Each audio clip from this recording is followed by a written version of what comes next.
has made my job easier. Most of the topics under the business excellence and professional excellence also come and overlap with clinical excellence. So since we are running short of time, I'll just briefly tell you about this accreditation as a pathway to business excellence. So if you take many of the marketing programs, it is considered as what we discussed in the National Quality and Cloud about promoting accreditation as a business norm rather than. So why has healthcare lagged behind other sectors and why have clinical quality improvement? So what we felt was many organizations facing this challenge, escalating costs, more expensive procedure and medication, more debilitating disease conditions, and of course the new constraints on reimbursement by the TPAs, and of course what he was mentioning, the regulatory issues. Other than that, the corporate challenges. The challenges are getting more complex, and patient expectation will also change. So basically they see a lot of infrastructure quality, professional quality, and the nursing standards.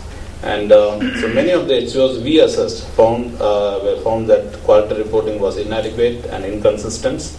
But the financial reporting was very, very comprehensive, particularly in private hospitals and corporate institutions.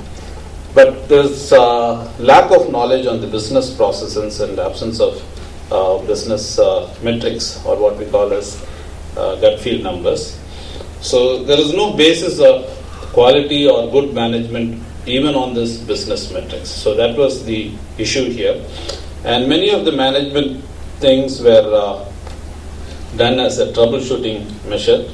So they were not focusing even on the regular management modalities of managing a hospital, or leave alone healthcare or leave alone the clinics. So most of the ophthalmologists run organizations. So they were reacting to problems. There is no systematic approach, and there is no integrated approach. So this is where accreditation really helps even the non-management person for understanding some management issues and implementing them in the small clinics or even big hospitals. So the basic problem in all the hospitals is the variability. So difference among the people between the two doctors or two nurses, difference among patients or clients, difference in the way same service rendered by different people, and difference in the way the relative or parties perceive the delivery. So this variability healthcare actually is the problem in many of the hospitals, and this costs money, this expends time, so this added to the hidden cost and ineffective healthcare delivery. And when you implement this accreditation norms, particularly the operational excellence as indicated by Dr. Sunita, particularly the leadership aspect, the planning aspect, focus on customer care, really overall the hospital management also improves.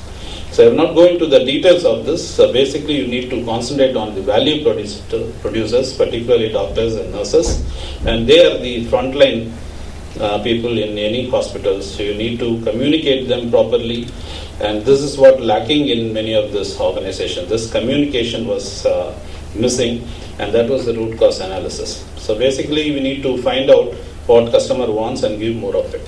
So this was a study in one of the accredited hospitals. What actually patient wants. They don't want this posh setup or English-speaking receptionist. What they want is immediate attention at the reception and friendly staff.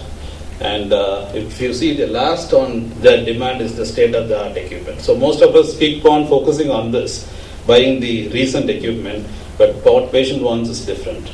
And you should also know why they leave your practice. So 70% of them leave because of rude or discourteous service on the part of doctor or staff. So you need to address these concerns by this quality, what we call it as quality diamond, customer expectations, continuity and commitment.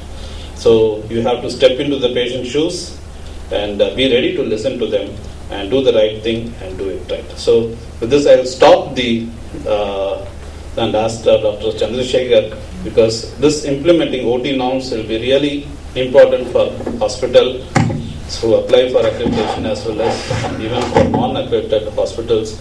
Maintaining a theatre becomes really important. over to Dr. Chandrasekhar. He is the consultant at Eye Foundation, Coimbatore. It is involved in many of the quality integration and as a coordinator in at least 4 NABH accredited hospitals. So I invite Dr. Chandrasekhar to share his experience on the OT management.